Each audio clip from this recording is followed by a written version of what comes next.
So Let's try it like that, actually. here I am doing my multitasking thing, listening to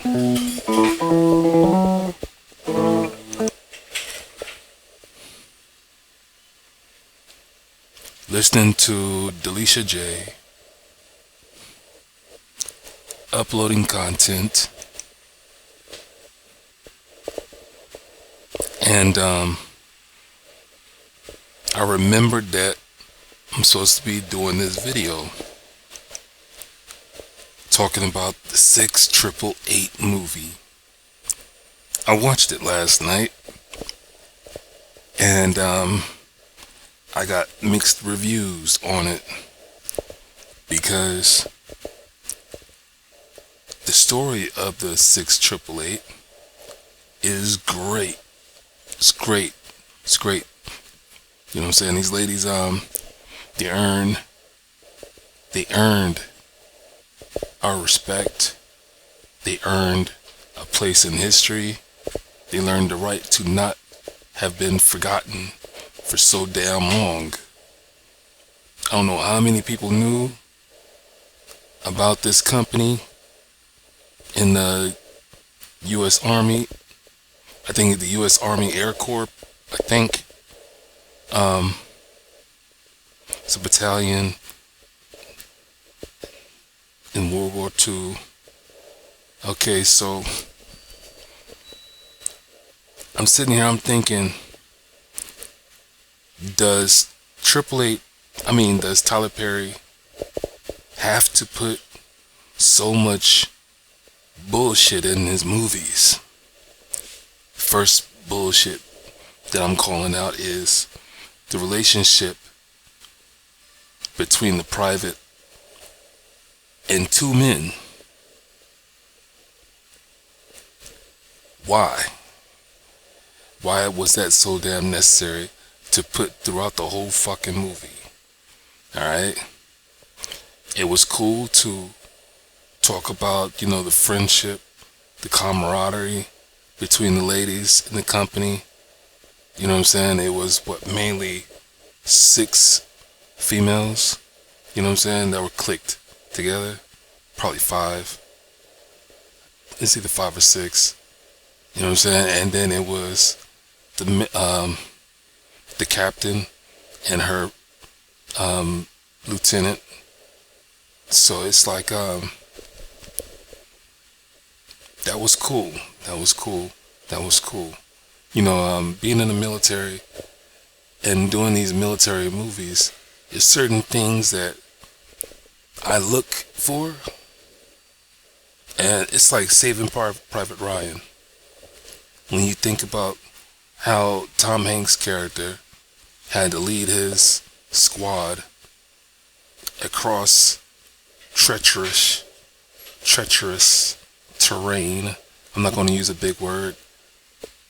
Dangerous fields, countryside, just to get to some parts of the front line where Private Ryan was. There was no relationships. You've seen the very beginning of the movie, Tom Hanks' character, with his family. And then at the very end of the movie, Tom Hanks with his family. But it was based on him walking through the memorial of the soldiers, you know what I'm saying, and remembering what had gone on, you know what I'm saying.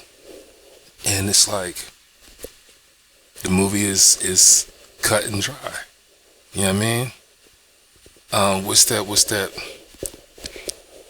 There's so many other war movies where, okay, somebody did have a crush on somebody, but it didn't have anything. It didn't oversaturate, and that's another big word that I don't want to use. It didn't take over the movie.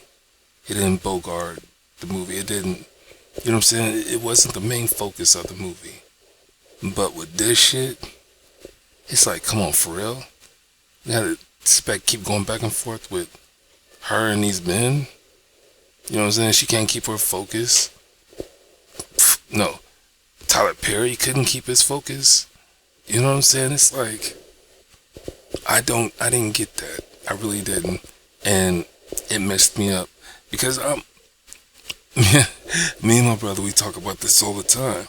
When it comes down to these movies.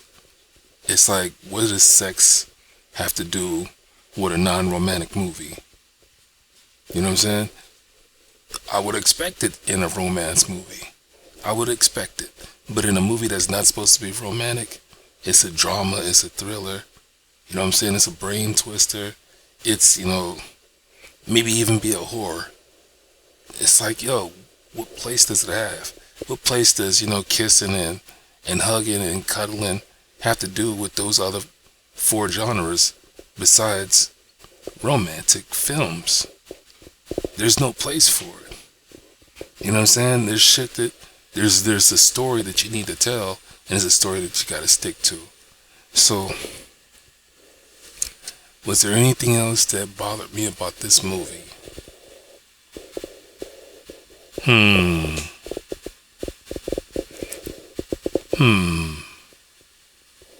Let me see. I think, I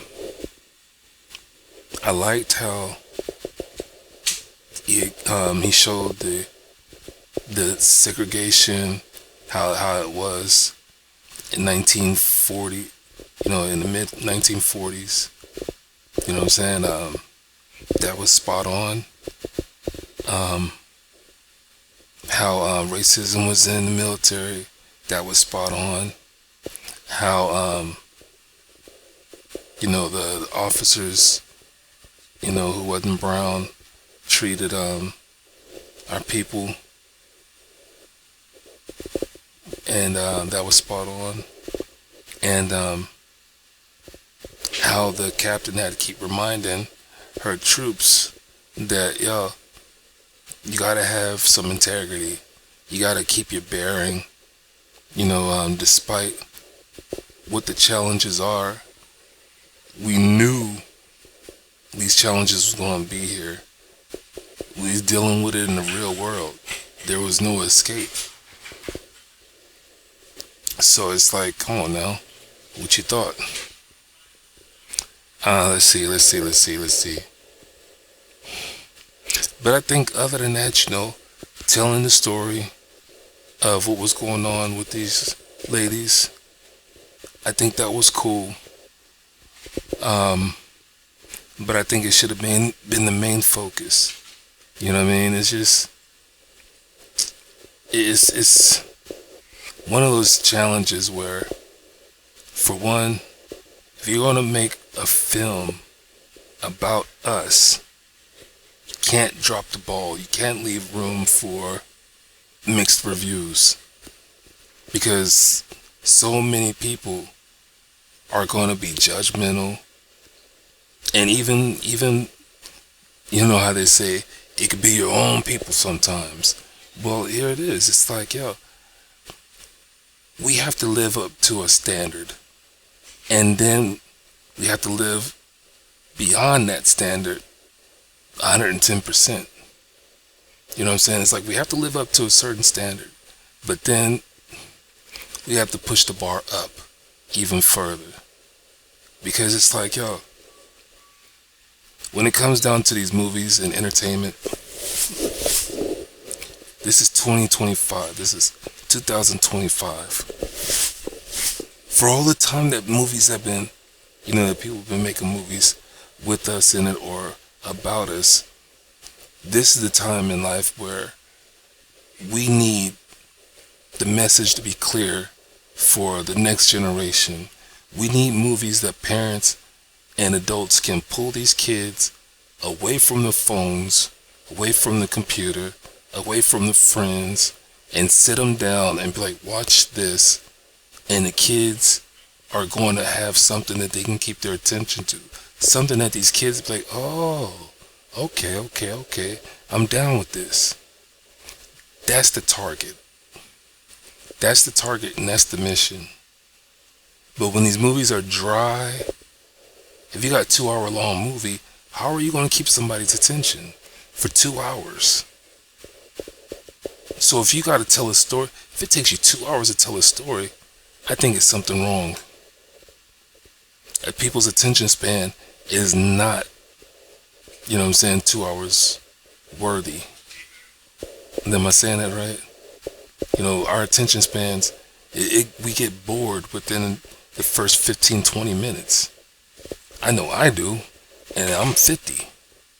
You know what I'm saying? So kids whose minds are moving at a rapid pace, come on now. They're there looking to see why they should sit here and watch this movie. And we live in a time where you got TV shows like Ridiculousness, to which I like that show. We got the news. The news is a soap opera of its own. It's more entertainment for people than movies and TV series. This is like the news is more entertaining than Love and Hip Hop or Housewives or Basketball Wives. You know what I'm saying? Those type of reality shows. You know what I mean? It's all scripted still. And the reason why I say that is because the people that own the news channels own the same channels that are nationwide. They're just branches on the branches of the main news networks. You know what I'm saying? It's like the owners of the newspapers. You know what I'm saying? The magazines and tabloids are just branched off of that. So the people who own this shit, you know what I'm saying, they control the story and how the story is told. So it's like, it's all about ratings. It's all about the algorithm. So when it comes down to movies, the competition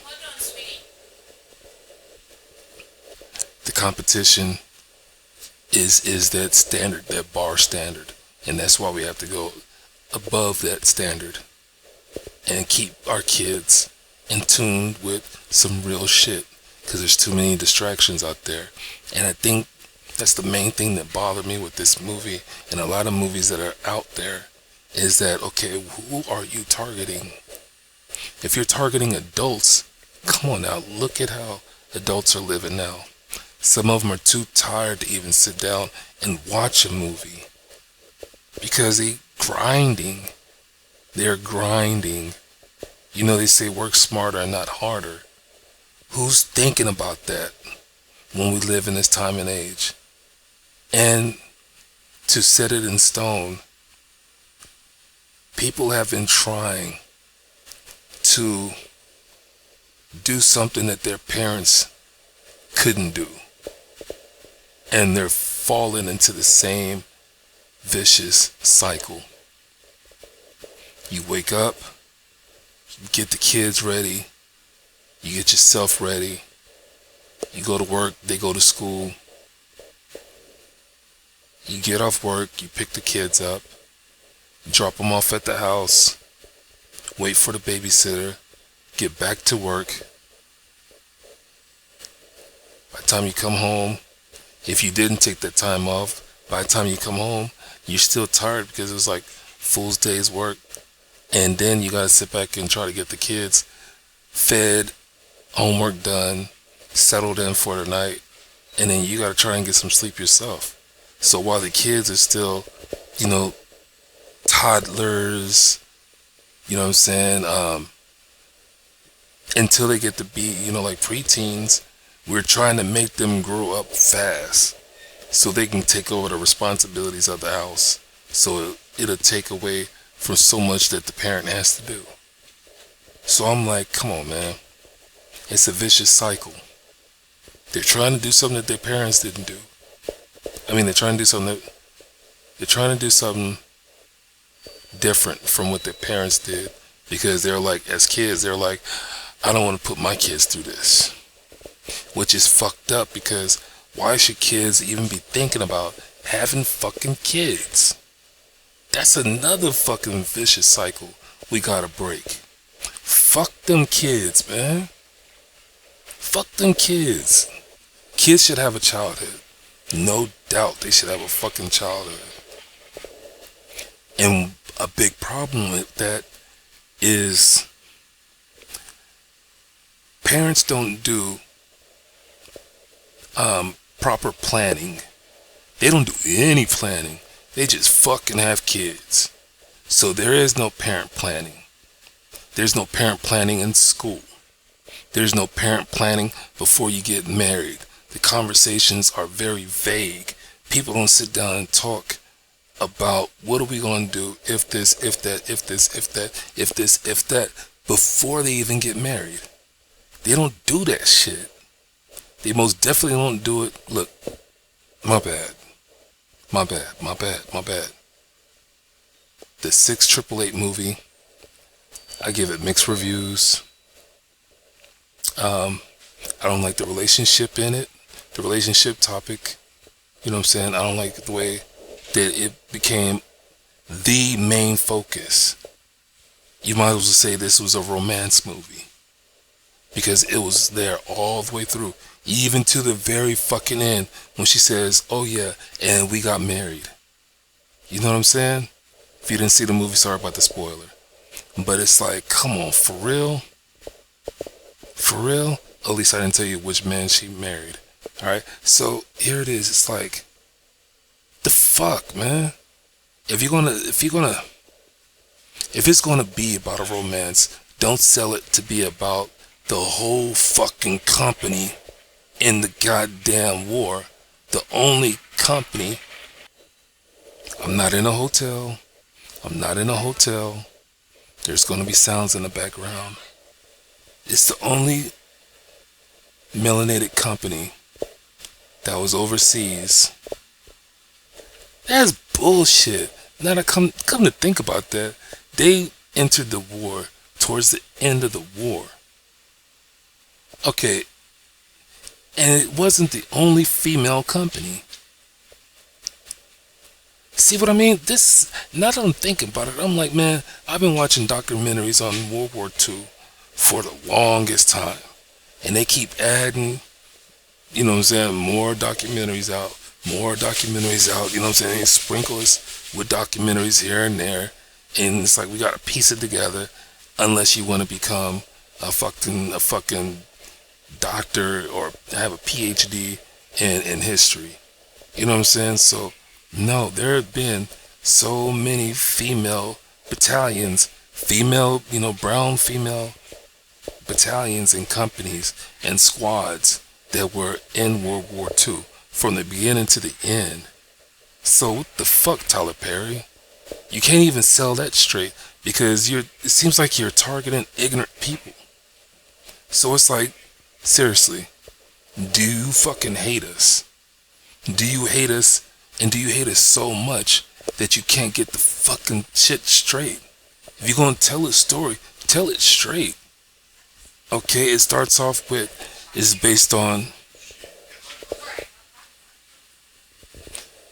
in the beginning it says it's based on true events and from witness accounts.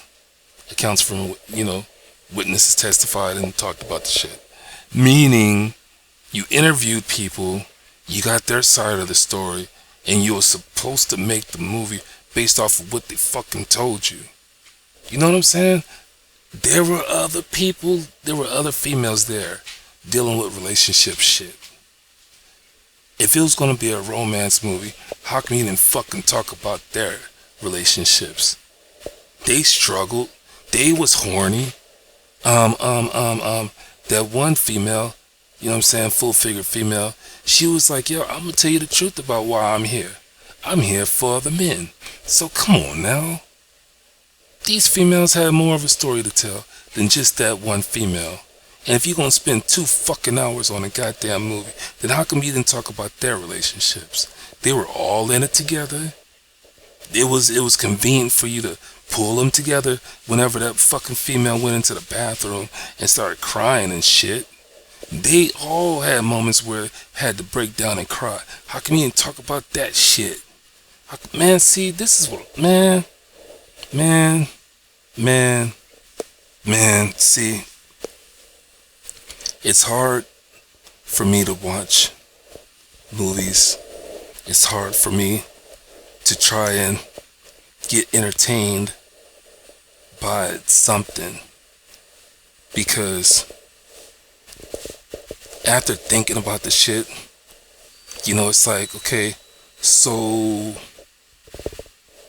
who are they targeting? You start asking the who, what, when, where, and whys to some shit. And it's like, man, they on some fuckery.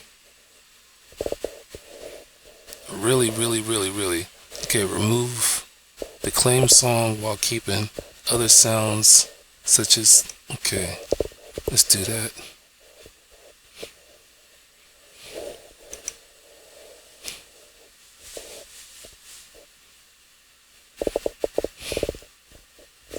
Alright, let's do that.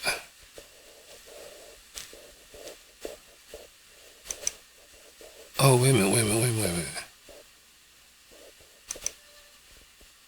Okay, that was a segment inside the middle of the video.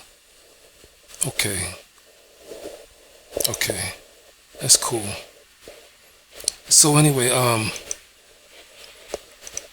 no, it's hard to fucking be entertained by shit when you just know that fucking these people who are who they're thespians trained in the arts of comedy or drama or different genres of entertainment.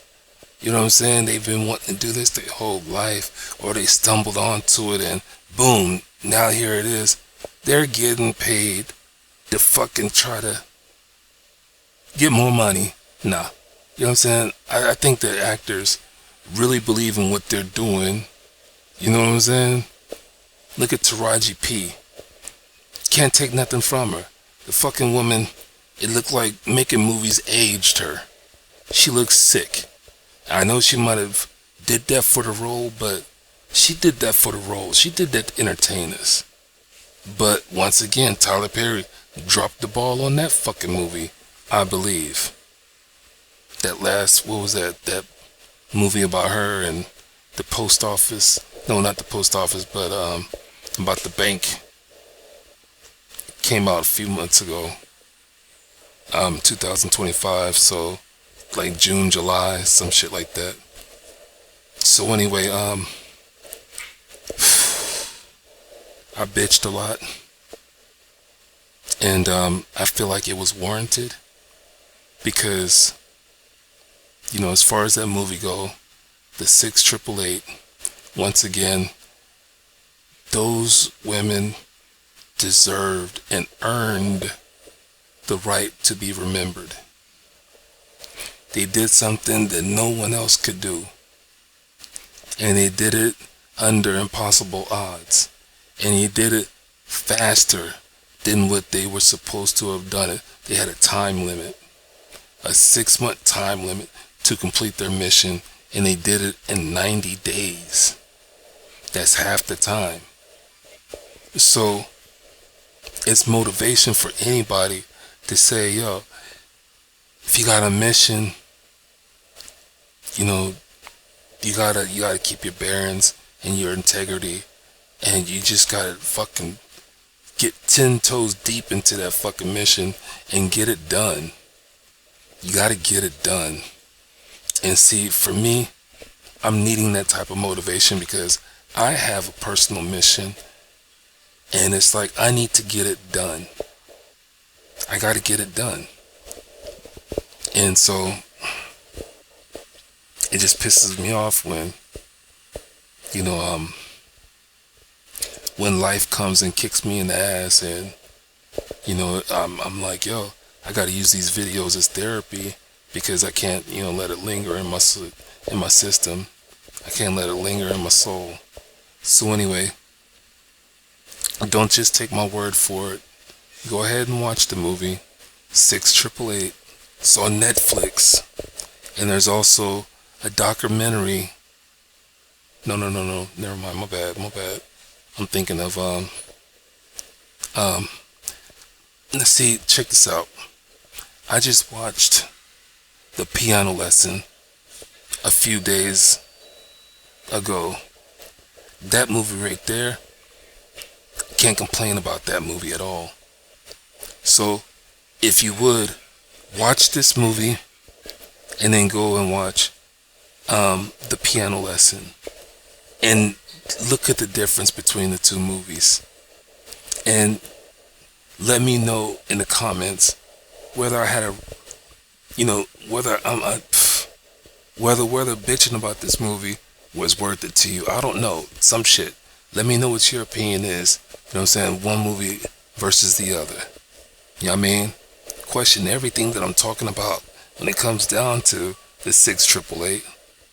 But like I say, watch the movie and do your own research through the movie. You know what I'm saying? And come up with your own opinion. And the most important thing is to share your opinion with me or with other people. You know what I mean? Because you never know when your opinion might reach somebody who is thinking on the same lines as you. But if you would have kept your mouth shut, they would have never, you know what I'm saying, felt like there was a place for them in this world. You got to know how it feels to feel alone, because you are the only person that you know of that thinks the way you do.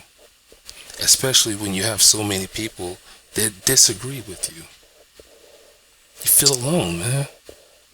I'm tired of people feeling alone. My channel, Growing with Podrey Smurf, it's all about growth. Individually, first. Individual growth is first. And then we have to thinking about expanding growth into our community, to our society, into our culture. You know what I'm saying? We gotta stick together. We gotta be in this together. You know what I mean? One person, two people, we can have ideas and bounce them back and forth, but how's that really going to help our people? We gotta become a people first. Well, we gotta become a better people first. Organize, you know what I'm saying? And then take over the fucking nation like we're supposed to. As we should. You know what I mean? Anyway, you have a good day, you have a good night, you have a good morning. Peace.